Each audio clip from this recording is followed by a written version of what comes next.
බැහැපල්ලප එළියට. අපිට මේක ජයග්‍රහණය කළ හැකි කළ යුතුමයි. අනේ ගෝතා නන්දසේන සුබම සුබ උපන්දිනයක් ඒවා. හැබැයි මේ මෝඩයට මේ නන්දසේන තකතිවුරු මෝඩයට ඒක තේරෙන්නේ නැහැ. ගෝටා කියන එකාට මොන පුතාද කියලා කතා කරන්න ඕනේ. මූට නැවත උපන්දිනයක් අනේ සමරන්න නොලැබේවායි කියලා ප්‍රාර්ථනාවන් අන්න සෝෂල් මීඩියා එකේ ගලාගෙන යනවා. 2,20,00,000 එක මොහොතක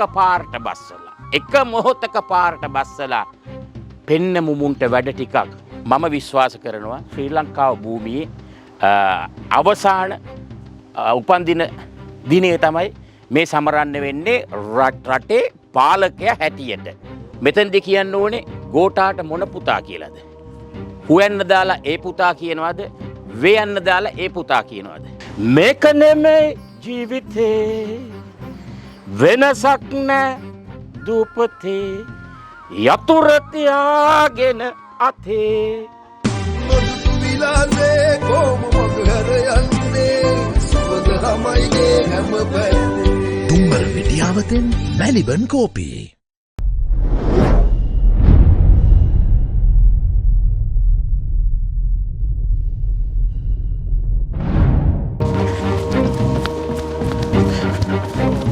අම්මට උඩු බය වුණා.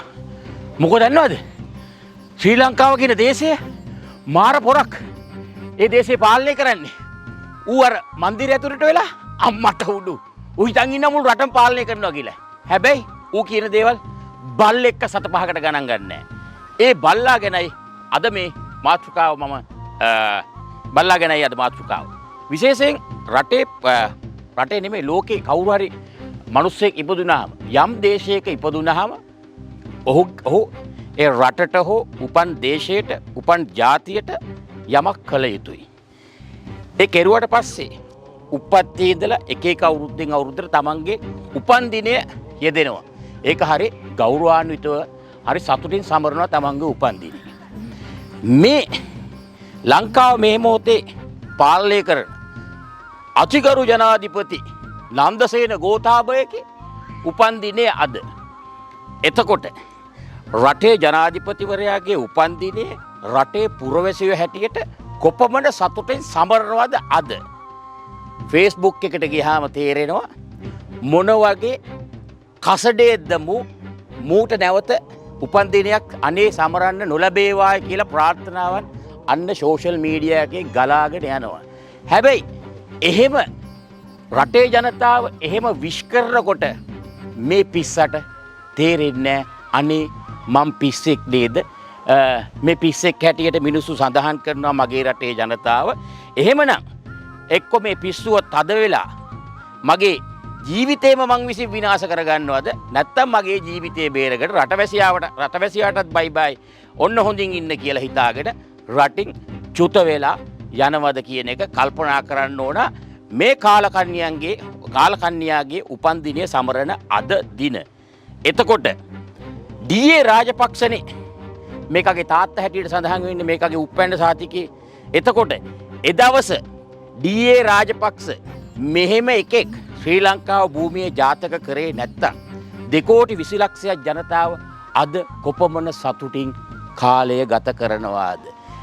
මෙහෙම අද මේ බිහි කරපු ඒ ඩී.ඒ. රාජපක්ෂත් කොහේ හරි තැනක ඉපදිලා ඇතිනේ මොකෙක් හරි වෙලා ප්‍රාර්ථනාව මගේ ප්‍රාර්ථනාව නම් මිනිස්සුන්ට සාප කරන්න හොඳ නැහැ. වෙන ලෝකෙක හරි ඉපදිලා ඉන්නවා නම් එහෙටත් එන ගහපිය ඩී.ඒ. රාජපක්ෂට. මොකද මේ වගේ කාලකන්ණියෙක් උප්පත්තිය ලැබලා ඒ වාගේ ශ්‍රී ලංකාව භූමිය දේශය ජාතිය විනාශ කරන අපතයෙක් බිහි කරාට ඉන්න තැනකටත් එන ගහපිය මූටත් මම විශ්වාස කරනවා ශ්‍රී ලංකාව භූමියේ අවසාන උපන්දින දිනය තමයි මේ සමරන්න වෙන්නේ රටේ පාලකයා හැටියට. ඒක හොඳට ගෝඨාභය නන්දසේන කියන පාහරය දැනගත්තොත් හොඳයි. අපේ සුබ පැතුම් අනේ ගෝඨා නන්දසේන සුබම සුබ උපන්දිනයක් ඒවා. F එක දාලා ඉතුරු එක කියන්නේ U කියලා තමයි. F එක දාලා U සිංහලනුත් කියන්න ඕනද? වැඩසටහන අවසානයේ කියන්න. වල් පරයෝ තෝ විසින් ලංකාව කියන මේ රට ගෙනහලා තියෙන තැන ඔස්ට්‍රේලියාවේ ඊයේ ABC නිවුස් වලින් දෙපාරක් මට අහන්න ලැබුණා. ලෝකේ මන්ද පෝෂණේ දරුවෝ මන්ද පෝෂණේ පෙළෙන රටවල් අතරින් ලෝකේ 7 වෙනි තැනට ශ්‍රී ලංකාව කියන අපේ භූමියේ දරුවන් අද ඒකට පත් වෙලා ඉන්නවා ඒ තත්ත්වෙට. ආසියාවෙන් 2 වෙනි තැන. කවුද වල්පරයෝ වග කියන්න ඕනේ මේකට. ඒ තැනට ගෙන අපේ දරුවන්ට කන්න කුසට කන්න වේල් 3ක් නැති කරපු කුසට කන්න පෝෂණීය ආහාරයක් නැති කරපු ගෝටා තොගේ උපන්දින දවසේ මොකද්ද තොට හිතෙන්නේ? බඩ කපාගෙන තොට මැරෙන්න හිතෙන්නේ නැද්ද වල්පරයෝ? අය නිවුස් දැක්කහම රනිල් කියන පිස්සා බිලියන 6ක් ඉල්ලනවා. හිඟා කණ්ඩ දෙයක්ෝ තොපිපත් කරේ තොපි සියලුම වර්ධාන වරප්‍රසාද ටික අරගෙන තෝ ලැජ්ජ නැතුව කියන රටේ මිනිස්සු ගැන දුකක් නැද්ද කියලා ඇහුවා. ඔව් දුකයි තමයි. මිනිස්සු පාරේ තමයි ඉන්නේ. මිනිස්සු අර මගේ ගේ ඉස්සරහත් ඉන්නේ. වල් නරි පර බල්ලෝ කුණුහරුප කියවෙන්නේ නෝ කුණුහරුප කියන්න බෑ. හැම වෙලාවෙම කුණුහරුප කිව්වොත් ඒ කුණුහරුපේ වේට් එකත් නැතුව යනවා. ඒ නිසා මේ පාහර රනිලා හිඟා කන්නන් තෝපත් කරන්න ඕන දෙයක්ෝ විවස්ථාව කියන අටමගෙලට යට වෙලා තොපි ඇවිල්ලා මුළු දේශයම විනාශ කරනවා. ඔයගොල්ලෝ වීඩියෝ එක බලන්නකෝ. එතකොට ඕගොල්ලෝ තීරණය කරන්න ගෝටා කියන එකාට මොන පුතාද කියලා කතා කරන්න ඕනේ. රනිල් කියන එකාට මොන පුතාද කියලා කතා කරන්න ඕනේ කියලා දැන් මේ වීඩියෝ එක බලලා ඉන්න. Sri Lanka's government is urging civil servants to take a day off every week to grow crops in their backyards. It's the latest attempt to forestall a looming food shortage amid a national economic crisis. Now, the country is experiencing a severe lack of fuel and medicines as well, and there are growing concerns that children are going hungry. Well, joining us now is Bismarck Swangin from UNICEF Sri Lanka. Thank you so much, Bismarck, for taking the time to speak with us today. We know that. Thank you for having me. We know that Sri Lanka has one of the highest child malnutrition rates in South Asia. I'm presuming then that the economic crisis has just exacerbated that situation. Well, you are right. When I woke up this morning, the first thing I did was to check the power cut schedule for the day, because prolonged power cuts, long fuel queues, empty supermarket shelves, rising prices are the characteristics of the current economic crisis. And according to a recent UNICEF assessment, 7 out of 10 families that we spoke to have informed us that they are cutting down on food. So if they were eating 3 times, they are down to 2 or 2 to 1, and in the quality of food that they are eating as well. Sri Lanka was already, as you mentioned, the 7th most malnourished country for children in the world and the 2nd in the region. And we fear that with the current crisis, this can only get worse and worse unless urgent action is taken. Well, as you say, the families now are trying to cope with this crisis, but how is that playing out and impacting children, particularly young children who are developing? Well, the crisis is really pushing families to their limits. Children are not able to access the basics of life because of the country's inability to import essential commodities like fuel, the electricity cuts, which are affecting the vital services on which children depend, like hospitals. We received from the Ministry of Health a list of 25 essential medicines, including for use in intensive care unit or for treatment of life-threatening diseases that are going to run out in the next 1 to 2 months. Children are not able to go to school because their school vans don't have fuel. The school meal that used to be provided for children, the price has more than doubled. And so that is no longer affordable. That was a major incentive for children to be able to go to school. Now, we know that UNICEF is launching an appeal to save the lives of children in Sri Lanka. These funds that will be raised from the appeal, where will that go? Which programs will it fund? So UNICEF is calling for an urgent action really to support the immediate needs of children. We're aiming to be able to treat children who are severely malnourished, to be able to provide water to communities and families that now are not able to get the adequate amount of water because of reduction in pumping for water. We are aiming to be able to provide pregnant women with nutritious diet so that we can avoid malnutrition of mothers and malnutrition of more children. We are aiming to provide mental health support to children. The distress that parents are going through is all squarely, resting on children. And so these are really the most immediate urgent needs that we want to be able to support now to avoid a worst case scenario. Bismarck, just on another issue, in the last few weeks, Sri Lankan asylum seekers have been found in Australian waters. What are you hearing about people trying to leave the country? Well, the crisis is forcing people to take desperate measures into negative coping mechanisms. Some of the families that we have spoken to here are, selling their assets or pawning or borrowing. And that's really how people are affected. There is nowhere to turn to. Just before, about 1 year ago, I was working with UNICEF in Yemen. I've been in Somalia, I've been in South Sudan. But this is a crisis like no any other. There is nowhere safe to run to within the country. And so really people are, looking at all desperate measures to be able to cope.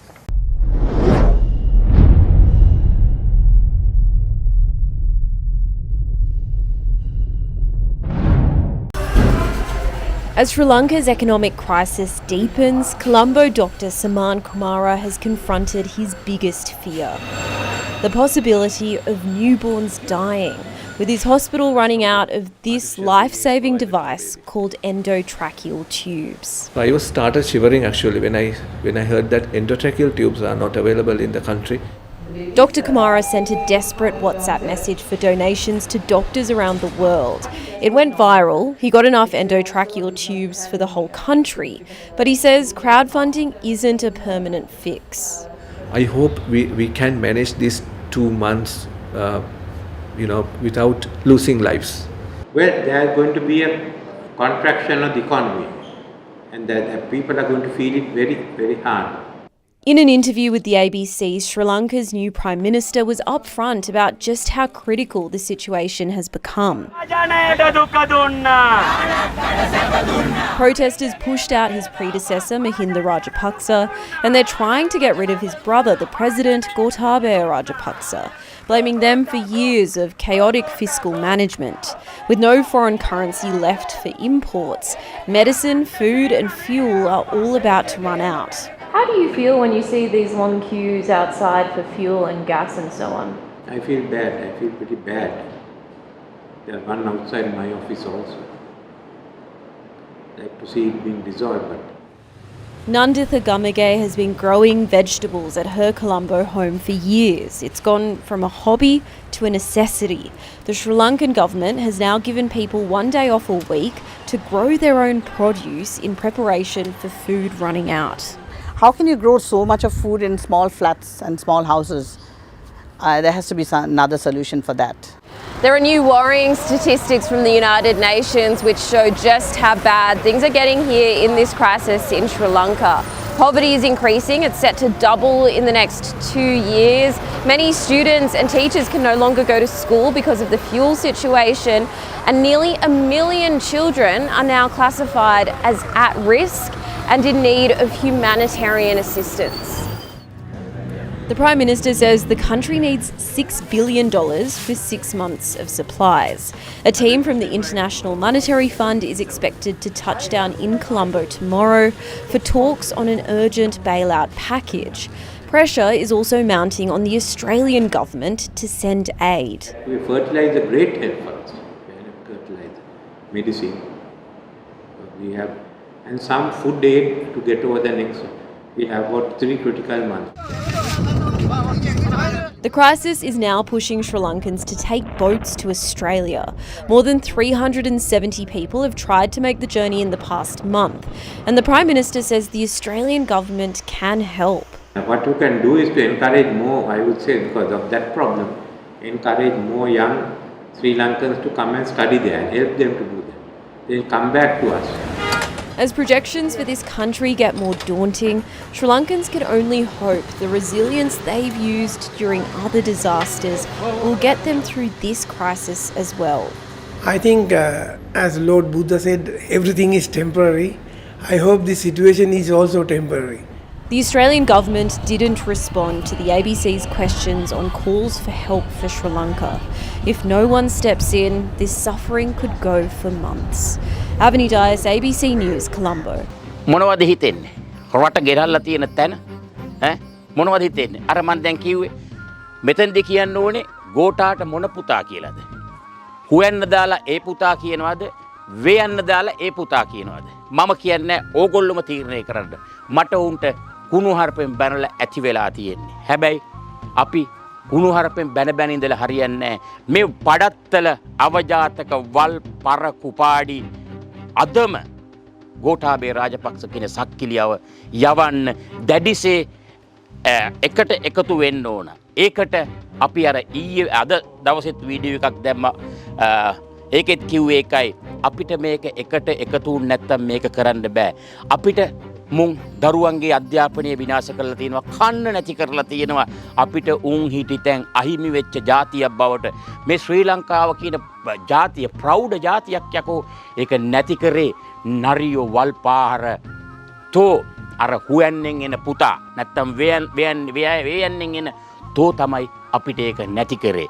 මගේ ප්‍රශ්නේ තියෙන්නේ අපි මේවා දිහා බලාගෙන බහුතරයක් දැනටත් අපි ඉන්නේ මේවා දිහා බලාගෙන මේ කතා කරන්න අපේ රටේ මහ ජනතාවටයි. මේවා දිහා බලාගෙන අර අරගලේ එදෙන උන් ටික පමණක් අරගල් කරලා අරගලේ ජයග්‍රහණය කරලා දෙනකන් තොපි බලාගෙන ඉන්නවා. තොපිට නැගිටින්න තාම කොන්ද පණ නැහැ. ඇයි යකෝ කොන්ද පණ නැත්තේ? පොඩ්ඩක් ඉතිහාසය කල්පනා කරලා බලපල්ලා. අපේ ඉතිහාසයේ මුතුන් මිත්තන් කොහොම ලේ වගුරුල්ලා රැකගත්ත ජාතියක්ද කියලා. අපේ කෂේරුකාව කොහොමද කෙලින් තිබ්බේ කියලා ඉතිහාසයේ ගැන පොඩ්ඩක් හිතලා බලපල්ලා. පොතක් පතක් වෙලාවක් නැතුණත් එක පරිච්ඡේදයක් හරි කියවලා බලපල්ලා. එතකොට අන්න කෂේරුකාව කෙලින් එයි. බැහැපල්ලා එළියට. අපිට මේක ජයග්‍රහණය කළ හැකි කළ යුතුමයි. තෙල් ටික නැති කරා, බෙහෙත් ටික නැති කරා, අපිට ජීවත් වීමේ අයිතිය නැති කරා. අපි එකතු වෙලා මුළු රටේම 2,20,00,000 ජනතාව අපි සංවිධානාත්මකව ඔය හැම පක්ෂක විපක්ෂවල ඉන්න අපේ හැමෝටම කියන්නේ සංවිධානාත්මකව 2,20,00,000 එක මොහොතක පාරට බස්සලා පෙන්නමු මුන්ට වැඩ ටිකක් මුන්ට දුවන්න යන්නේන මන් නැති වෙන්න රෙද්දේ රෙවි දුවන්න ඒක අපිට කළ හැකි. හැබැයි ඒකට අපි එකමුතු යුතුයි. අපි එක තැනකට ආවේ නැත්නම් අපි ඉන්නේ බඩගින්නේ. අපේ ඉන්නේ අපේ දරුවන්ට කන්න දෙන්න නැතුව.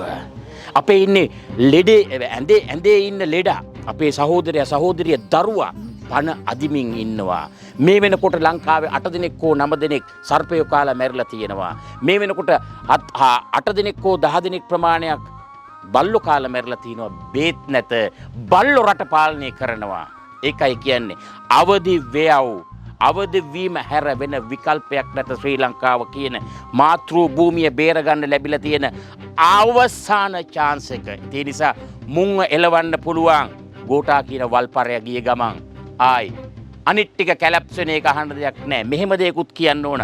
මහින්ද රාජපක්ෂ කියන අගමැතිවරයා හිටපු ඔහු දැනගත්තා ඔහුට අවුරුදු 50කට වැඩිය දේශපාලන අත්දැකීම් තියෙනවා. ඔහු දැනගත්තා ජනතාවගේ එන ප්‍රෙෂර් එක උඩ තව තවත් මෙතන රැඳිලා ඉන්න ගියොත් මට මගේ ජීවිතෙත් අහිමි වෙනවා කියලා දැනගෙන ඒ මොලේ තිබිච්ච හින්දා තමයි මහින්ද රාජපක්ෂ පුටුවෙන් තනතුරෙන් බැහැලා ගියේ. හැබැයි මේ මෝඩයට මේ නන්දසේන තකතිරු මෝඩයට ඒක තේරෙන්නේ නැහැ. උට දේශපාලන දැනුමක් නැහැ. උට අධ්‍යාපන දැනුමක් නැහැ. ජීවිතය ගැන දැනුමක් නැහැ. පරිපාලනය ගැන දැනුමක් නැහැ.